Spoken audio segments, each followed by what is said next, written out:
Anyway, so I found my driver between the two seats. And this man has been with me for since I was 15 years old. My father told me, because his father was the driver and the bodyguard of my father, so his son is with me and from our family.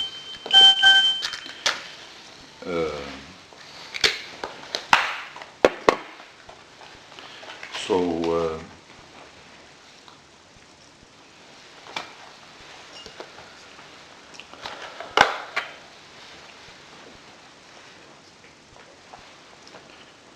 I found him. I thought that his eyes was out of his body because the blood was going out from his eyes. It wasn't that. It was he had a piece of metal from outside that hit him here.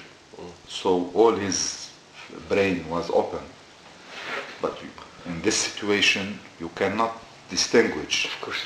So at this moment, I knew that it was something against us, but I didn't know if it was a car bomb or an attack by a rocket or something. You cannot know in this situation. Yeah.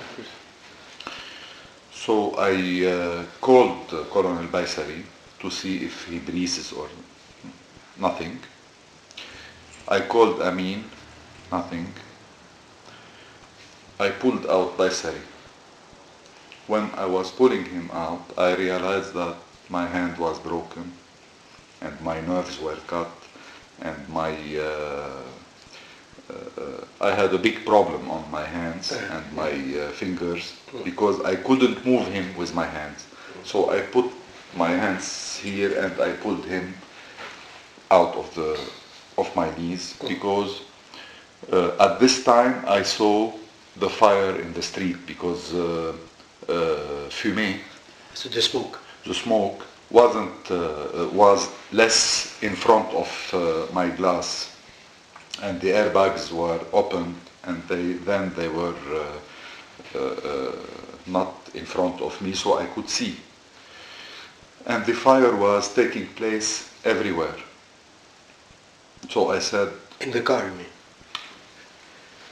In the car and in the surrounding. not in the car. Not outside the car. Outside, Okay. perhaps in the car in front, but I couldn't Okay. realize at Nice. this moment. Okay. So I tried to move my foot. The board of the car was on my knees too, here. That's why I have been cut here. All my quadriceps were out.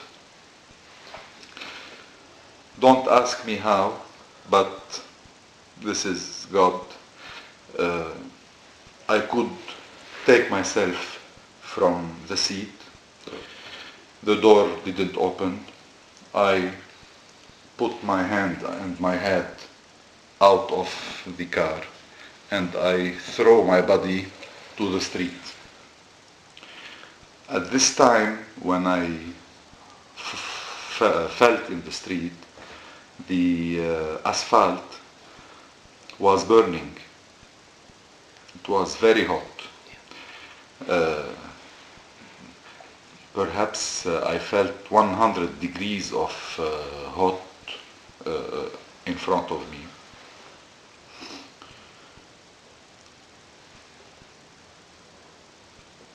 I looked, I saw one person carbonized near me, the man who has been killed in this, the poor man in this accident. So I tried to walk. It was very difficult from my left leg, but I could. Slowly. At this second, when I was trying to walk, I saw a person coming out from the trees, a tall person, very bronzé, Dark. dark, Tanned. Tanned. Dark. yes, not a black man, Yeah, yeah. yes, with a small beard here, Yeah. not big one, very small one. But I remember, in these times when you are a little bit awake, Yeah. you see one person, so you cannot forget him. He was very well hair-dressed. His hair were perfect. He was about 2 meters tall, because I saw him running out of the trees near me,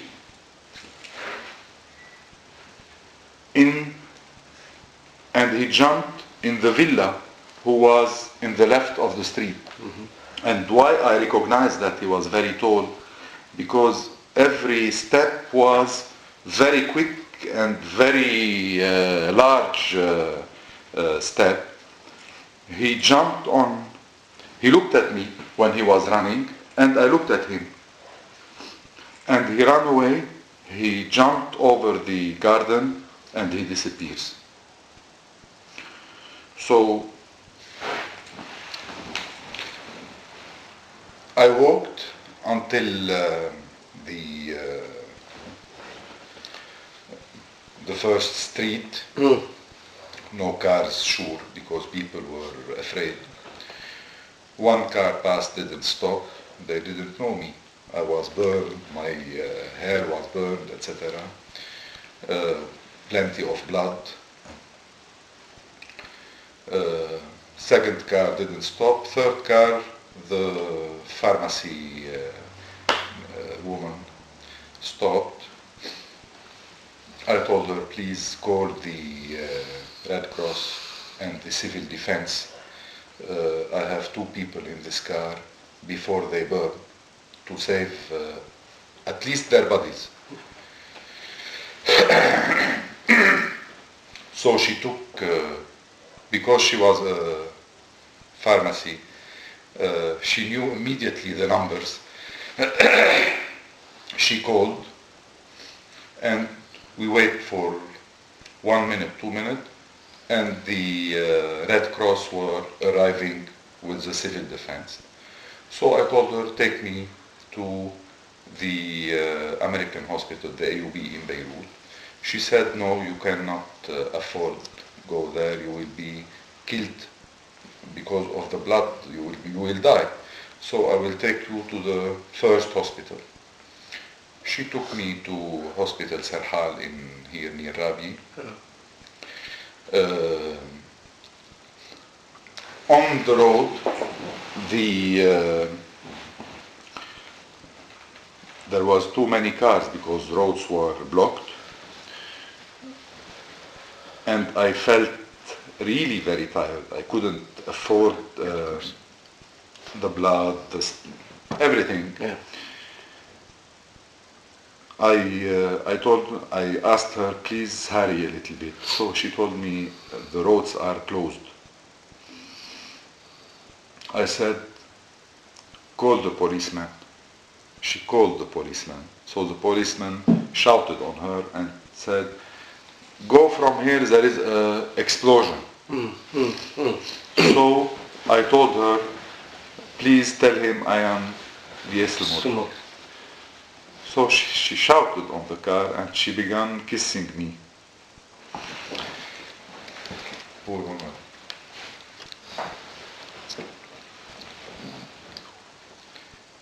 And she called the soldier. The soldier came and he knew me. He said, sir, what can I do? I said, nothing. Come with me and please help to open the road. So we helped to open the road until arriving to the hospital. In the hospital, they took me in charge. I called my my doctors, because they didn't have very well experienced doctors.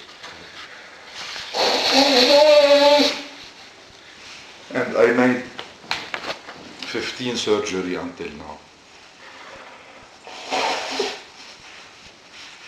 This is, in brief, the famous day. Would you, sir? I'm really sorry. I mean, No, we feel Please. certainly not the same. But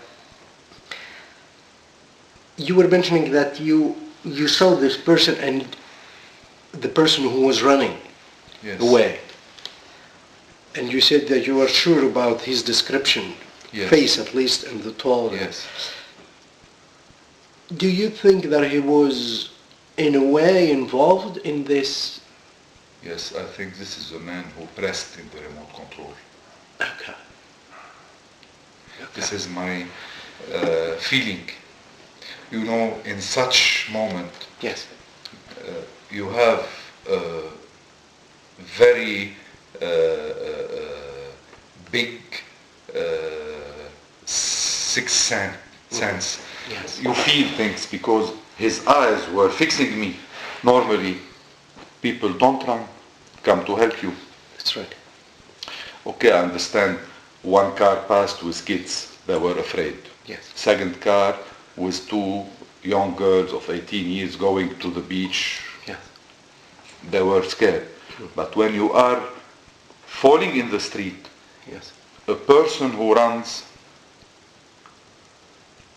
look at you on your eyes and running. Yes. And I felt at this moment, if he had a gun, he would shoot me. This was my feeling. Okay. Because he looked at me, no, not disturbed, not afraid.